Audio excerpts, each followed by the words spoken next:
माँ, मुझे 100 रुपये चाहिए। होली आने वाली है, अभी पिचकारियाँ सस्ती मिल जाएंगी। होली के दिन दुकानदार पिचकारियों के दाम बढ़ा देते हैं। समीर ने माँ को हिलाते हुए कहा।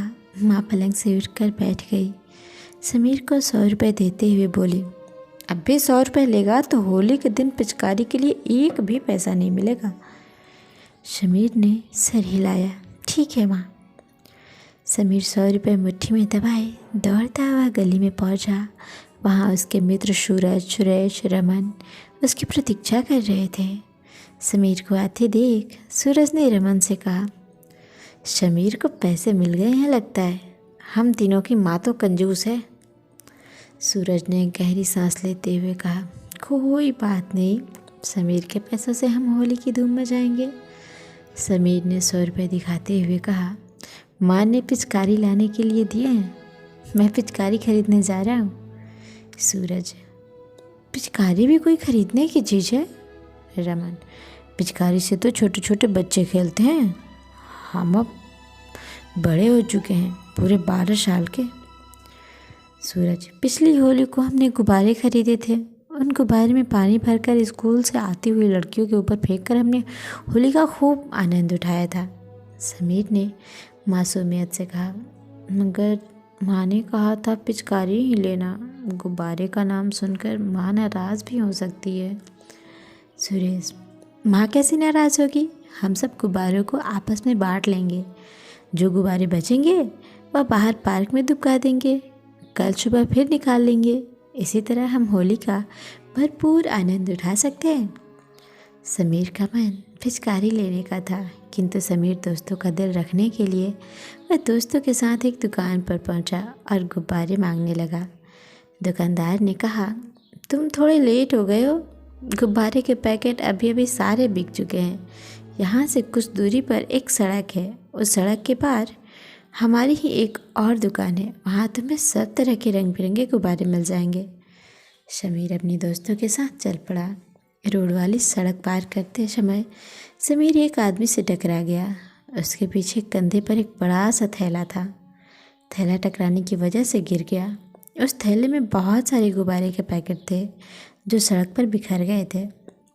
वह आदमी जल्दी जल्दी गुब्बारे के पैकेट थैले में भरने लगा। सुरेश ने उस आदमी से कहा, अंकल जी, आपके पास इतने सारे गुब्बारों के पैकेट हैं, क्या आपके बहुत से बच्चे हैं? बच्चों का नाम सुनकर वह आदमी थैला उठाकर बोला, मेरा कोई बच्चा नहीं है। रमन ने कहा, तो आप यह गुब्बारे के पैकेट बेचने का काम करते हो? वह आदमी बोला, मैंने यह गुब्बारे यहाँ के सभी दुकानों से खरीदे हैं, पास में ही मेरा घर है। मैं तुम्हें फ्री में गुब्बारे के कई पैकेट दूंगा, क्या तुम मेरे घर चल सकते हो? उस आदमी के पीछे पीछे वह चारों दोस्त भी चल पड़े। भला फ्री में कोई चीज़ मिल रही हो तो पीछे कोई कैसे रह सकता है। थोड़ी देर में वह आदमी ने कमरे का ताला खोला। वह कमरा गुब्बारों के पैकेटों से खचाखच भरा था। इतने हज़ारों पैकेट देख चारों दोस्तों की आंखें निकल आई। उस आदमी ने बताया, जब मैं तुम्हारी तरह छोटा था तब मुझे भी गुब्बारे खरीदने का शौक़ था। होली आने से पहले मैं गुब्बारे खरीदता, उनमें पानी भरता, कभी छत के ऊपर से, कभी गली में आने जाने वालों पर गुब्बारा मारा करता था। बसों में खड़ी रिक्शा में बैठी लड़कियों पर गुब्बारे मार कर छिप जाता था। कई बार पिताजी ने मुझे डांटा, मोहल्ले वाले मेरी शिकायत घर तक लाने लगे, लेकिन मैं नहीं माना। होली से 2 दिन पहले मेरी छोटी बहन स्कूल से घर आई। उसकी ड्रेस भीगी हुई थी, सर से खून बह रहा था। तब बहन ने बताया कि स्कूल से आ रही थी कि किसी लड़के ने पानी से भरा गुब्बारा मेरे पर मारा। एक गुब्बारा तो मेरी पीठ पर लगा तो मैं तड़प गई, फिर दूसरा गुब्बारा तेज़ी से आया, वो गाल पर लगा, फिर तीसरा गुब्बारा मेरे कान पर लगा। मेरा कान एकदम सुन्न हो गया, आंखों के आगे अंधेरा छा गया और मैं वहीं सड़क पर गिर गई। वहीं कुछ दूर पर खड़े बहुत से लड़के ज़ोर ज़ोर से तालियां बजा रहे थे। मैं उठकर चलने को हुई तो एक गुब्बारा मेरे जांघ पर लगा। एक भला व्यक्ति मुझे ऐसी हालत में देख उन लड़कों के पीछे एक बड़ा सा पत्थर लेकर दौड़ा तो वह लड़के भाग गए। वह अंकल मुझे यहाँ घर के गेट तक छोड़कर चले गए। इतने में माँ कमरे में आई, तब तक बहन बेहोश हो चुकी थी। बहन के सर से खून बहता देख तुरंत डॉक्टर के पास ले गई। डॉक्टर ने अस्पताल ले जाने की सलाह दी।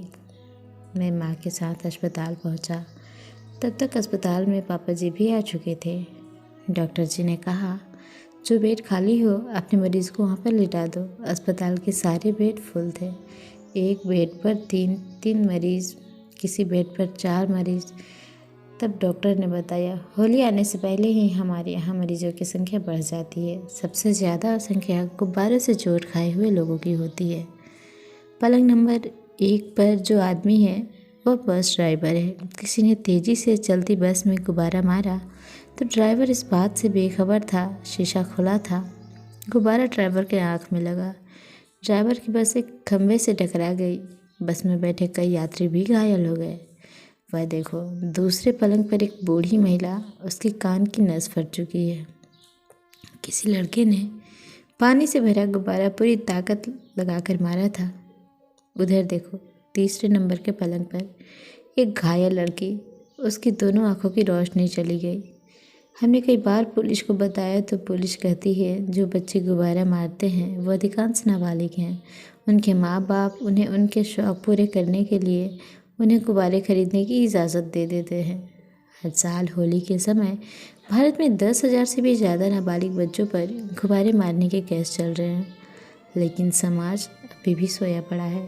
बहुत से माता पिता अपने बच्चों को बचाने के लिए वकील खरीद लेते हैं, कभी गवाह, लेकिन अपने बच्चों को सख्ती से नहीं डांटते, गलती पर नहीं पीटते। ज़्यादा प्यार, मोह और लाड बच्चों को बर्बाद कर देता है। हमने कई बार सरकार को भी लेटर लिखा, गुब्बारे को बैन लगाया जाए। तब सरकार कहती है कि देश भर में गुब्बारे बनाने के छोटे बड़े मिलाकर 2.5 लाख से ज़्यादा कारखाने हैं। उन कारखानों से सरकार को थोड़ा बहुत टैक्स मिल जाता है। देश में पहले से ही इतनी बेरोज़गारी है।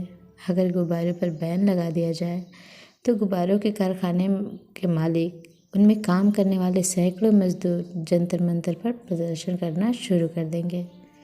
दुकानदार भी ज़्यादा मुनाफे के लालच में अपनी दुकान पर गुब्बारे बेचने के लिए रख लेते हैं।